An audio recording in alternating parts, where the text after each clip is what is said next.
जिसने जीवन में जो कहा, जो जीवन में जिसने जो कहा और वो किया, लोग क्या करते उसको मत देखो, मैं क्या कर रहा हूं उसको देखो। लोगों के करने से यदि कहने से करने से यदि आप देखोगे तो आप कभी कुछ नहीं कर पाएंगे। मैं क्या कर रहा हूं? पूज्य परम पूज्य सद्गुरुदेव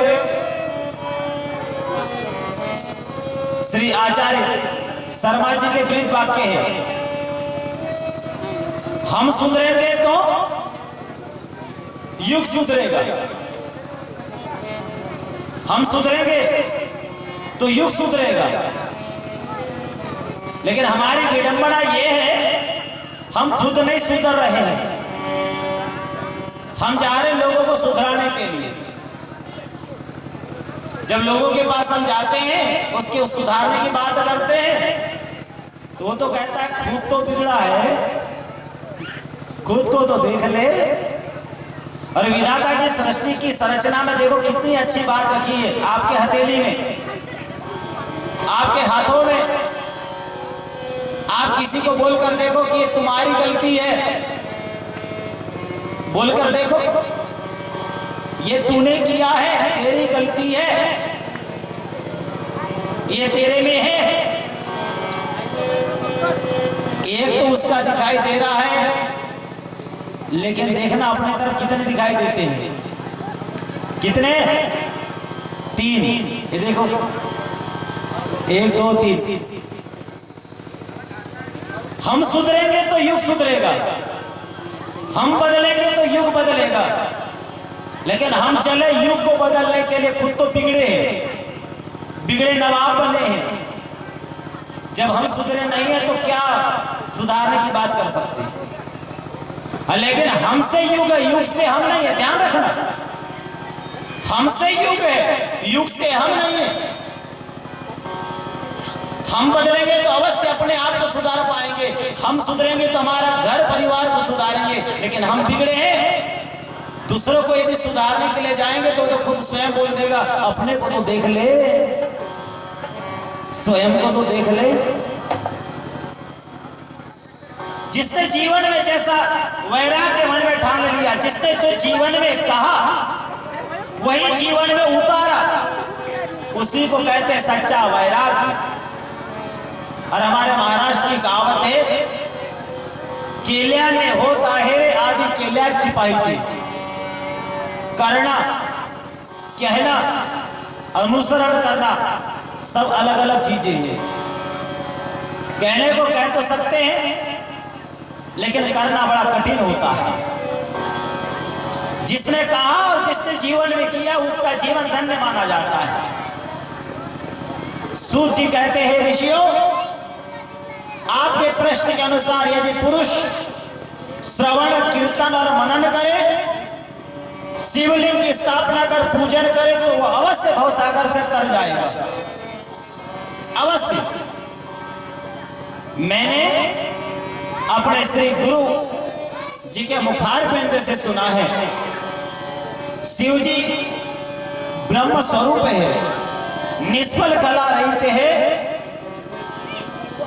और निराकार लिंग की प्रधानता है। भोलेनाथ को लिंग का स्वरूप धारण क्यों करना पड़ा, क्या कारण है? बहुत सुंदर कथा है, ध्यान देना मेरे भाई बहन। मनुष्य के पास कितना भी धन हो जाए, अभिमान कभी नहीं करना, क्योंकि धन किसी की धरोहर नहीं है। जिस भूमि पर आप रहते हो उसका इतिहास थोड़ा सा देखो, इसके पहले कौन रहते थे? आज हम रह रहे हैं, कल कोई और रह रहा था, और हमारे जाने के बाद कोई और रहेगा। धन किसी की धरोहर नहीं है।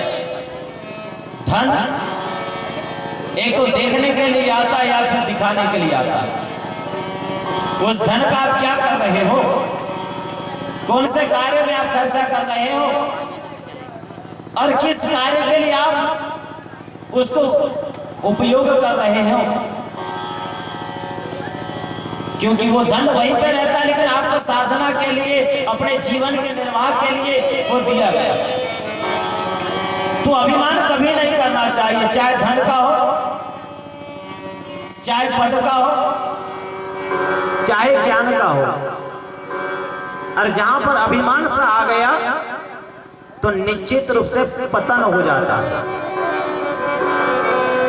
आपने पुराणों में, कथाओं में सुना है कि न जाने कितने बार देवराज इंद्र अपने पद से दूर हुआ है, कितने बार, हर कल्प में, चाहे वह श्वेत कल्प हो, वारा कल्प हो, पादम कल्प हो, अन्य कल्प हो, अन्य मनवंतर, कितने सारे मनवंतर में इंद्र का पद दूर हुआ है।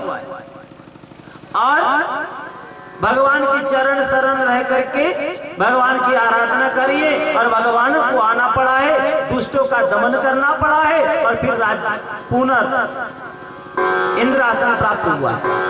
कारण क्या? कारण यही है, जैसे किसी को अभिमान सा हो जाता है, पद का अभिमान हो जाता है, ये 5 साल का मिलने वाला पद, इसका भी इतना अभिमान हो जाता है कि बोले मैं हूं तो कोई नहीं, 5 साल तक तो बड़ा मस्त रहता है, बड़ा आनंद के साथ रहता है कि मैं हूं तो कोई नहीं, क्योंकि जनता को कोई ध्यान नहीं देता, सब अपना। लेकिन जनता जनार्दन होती है, दूसरे 5 साल में सबक सिखाई देती है।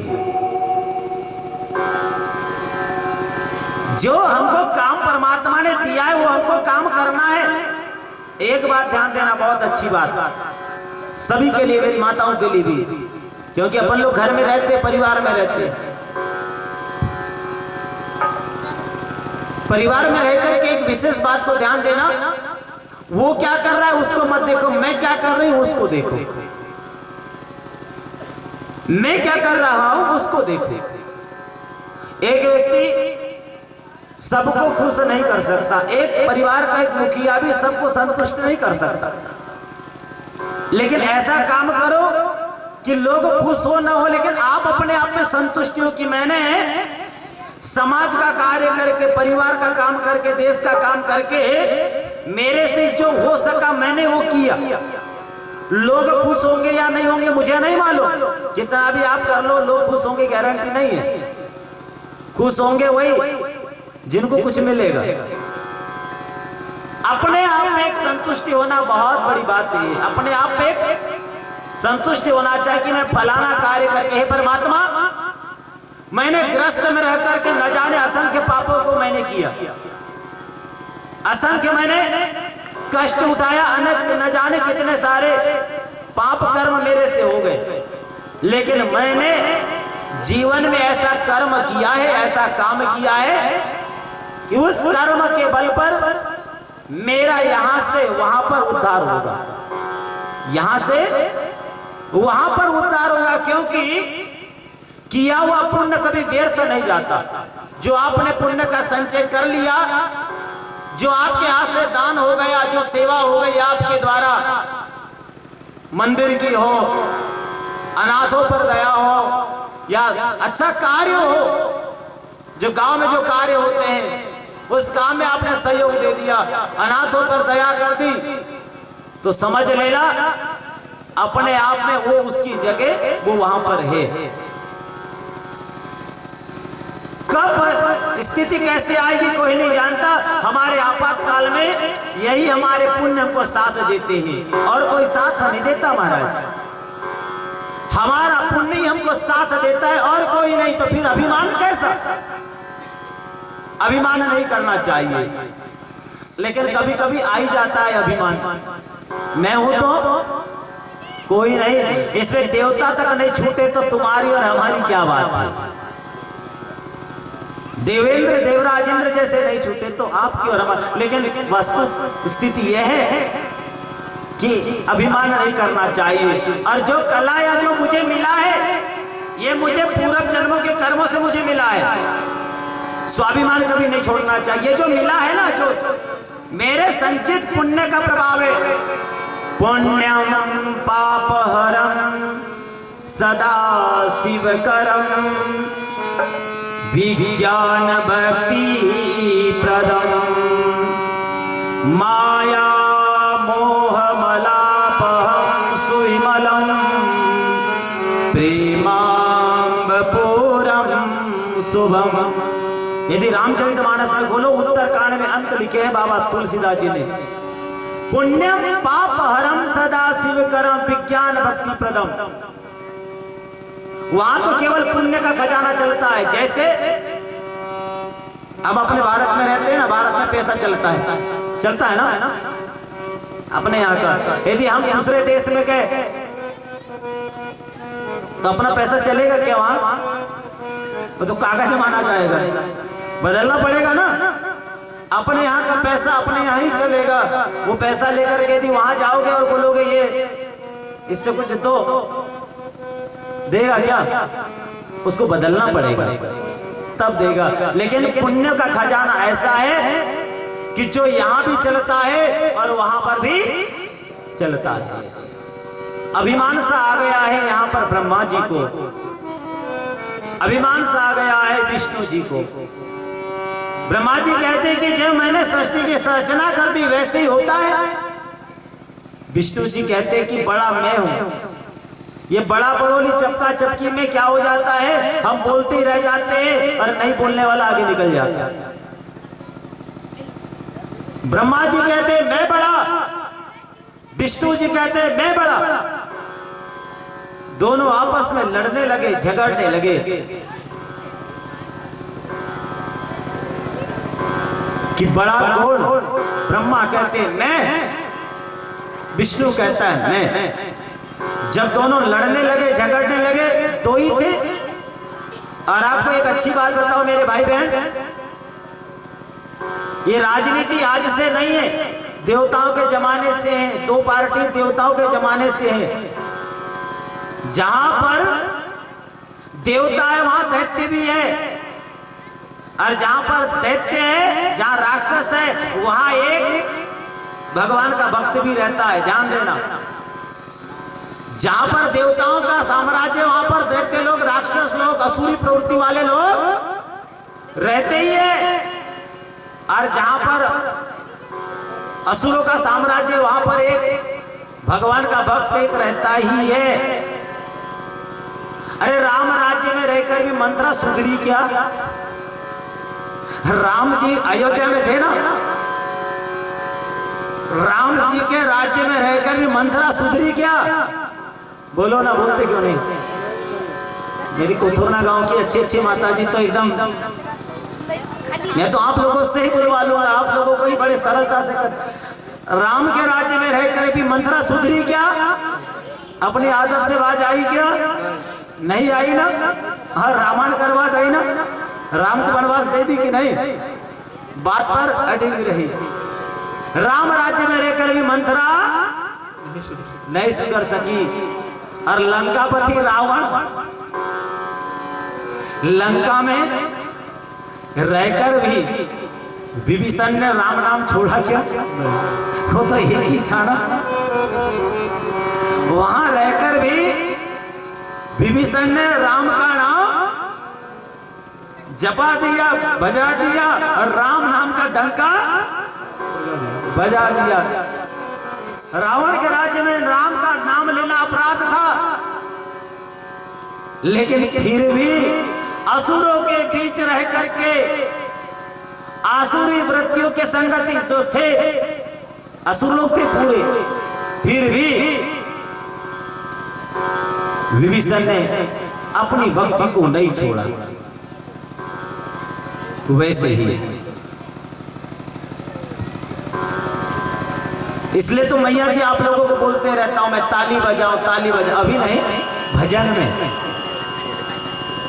जब कीर्तन होता है ना उस समय बजाना चाहिए। जब भगवान का भजन होता है तब बजाना चाहिए, क्योंकि ताली बजने से मनुष्य के प्राण बचते हैं। जानते हो, ताली बजाने से प्राण बच गए हैं। अब बोलोगे गुरुजी ताली बजाने से प्राण बच गए। हाँ, दो ताल बजाने से हमारे हाल और चाल तो सुधर जाते हैं, लेकिन प्राण भी बच जाते हैं। बोले कैसे? वो ऐसे, विभीषण महाराज अपने यहाँ पर राम राम का राटना लगाते थे, राम राम की माला लिए राम राम जपते थे। रावण आए और कहा कि हे विभीषण, हमने तो को लाख बार समझाई, कई बार कहा कि तू राम का नाम न ले, तू हमारी पूजा कर, राम को नाम न ले।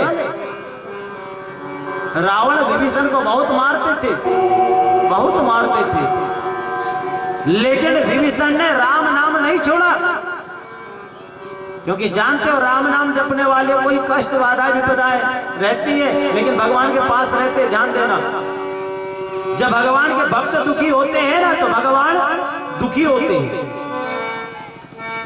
भगवान का जब भक्त दुखी होता है, तब स्वयं भगवान दुखी होते, सोचते रहते कि हे प्रभु, अपने भक्त की विपदा को मैं कैसे दूर करूं, अपने भक्तों के संकट को मैं कैसे दूर करूं। एक सच्चा भक्त दुखी होता है तो अपने भक्तों के लिए भगवान भी दुखी होते हैं। विभीषण ने राम नाम नहीं छोड़ा। एक दिन की प्रसंग है, रावण महाराज विभीषण के पास आए, विभीषण तो को लाख बार समझाइए मैंने तनिक राम को नाम न ले।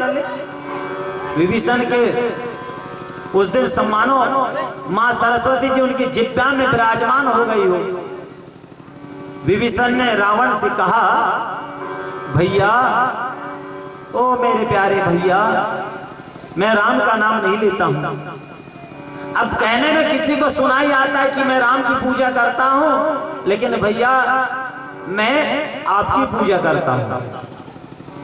रावण कहने लगा, ले रहा है नाम राम का और कह रहा है कि मैं आपकी पूजा कर रहा हूं। बोले वो कैसे? हाँ भैया बता रहा हूं। तो भैया ये बताइए, आपकी पूजा करूंगा, आप किसके उपासक हैं? तो बोले मैं शिव जी का उपासक हूं। तो शिव और शक्ति दोनों एक है ना? शक्ति के बिना शिव कैसे है? सौ के जैसे है ना? ये शरीर से यदि चेतनमय आत्मा चले गई तो शरीर सौ के समान है ना? बोले हाँ। आप शिव जी के भक्त है ना? बोले हाँ। तो भैया मैं आपकी पूजा करूंगा तो कैसे काम होगा? मैं आप दोनों की पूजा करता हूं। बोले कैसे? बोले वो ऐसे। रावण के नाम का पहला अक्षर क्या है? क्या नाम है? रा। और रावण की पत्नी मंदोदरी के नाम का पहला अक्षर क्या है? रावण का रा और मंदोदरी का मां। बोले दोनों को जोड़ो तब तो ताली बजेगी ना। तो रावण का रा और मंदोदरी का मां, दोनों का हो गया। बोले रा। बोले आप दोनों की पूजा करता हूं, आप दोनों की पूजा करता हूं। और इसी से रावण महाराज बड़े खुश हो गए, आनंदित हो गए। और कहने का भाव मेरा यह है कि ताल बजाने से हमारे हाल और चाल सुधर जाते हैं। तो आइए अपने दोनों हाथ की हथेलियों को अशुभ रेखा को दूर करते हुए भगवान नाम का संकीर्तन करते हुए कथा की ओर चले। बोले भक्त वत्सल भगवान की, बोले राघवेंद्र सरकार की जय। भगवान तुम्हारे चरणों में,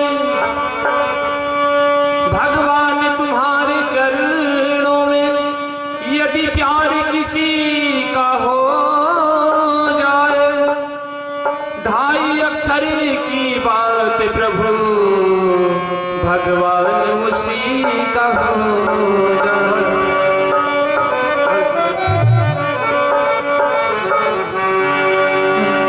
भक्त प्रहलाद तो छोटा सा बालक था, भक्त प्रहलाद तो छोटा सा बालक था, पर प्रेम किया परमेश्वर से दुनिया में कीर्ति फैला गया। एक बार प्रभु का हो करके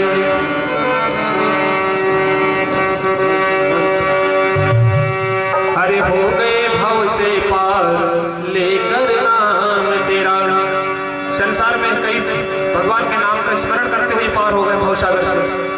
अरे हो गए भव से पार लेकर नाम तेरा, हो गए भव से पार लेकर नाम तेरा, अरे हो गए भव से पार लेकर नाम तेरा, हो गए भव से पार लेकर नाम तेरा, नाम तेरा हरि नाम तेरा, नाम तेरा हरि नाम तेरा, ओ नाम तेरा प्रभु नाम तेरा, नाम तेरा प्रभु नाम तेरा, हो गए भव से पार लेकर नाम तेरा, हो गए भव से पार लेकर नाम तेरा, अरे हो गए भव से पार लेकर नाम तेरा, हो गए भव से पार लेकर नाम तेरा। सारी सेवा देते हुए बड़े भाव से शंभो।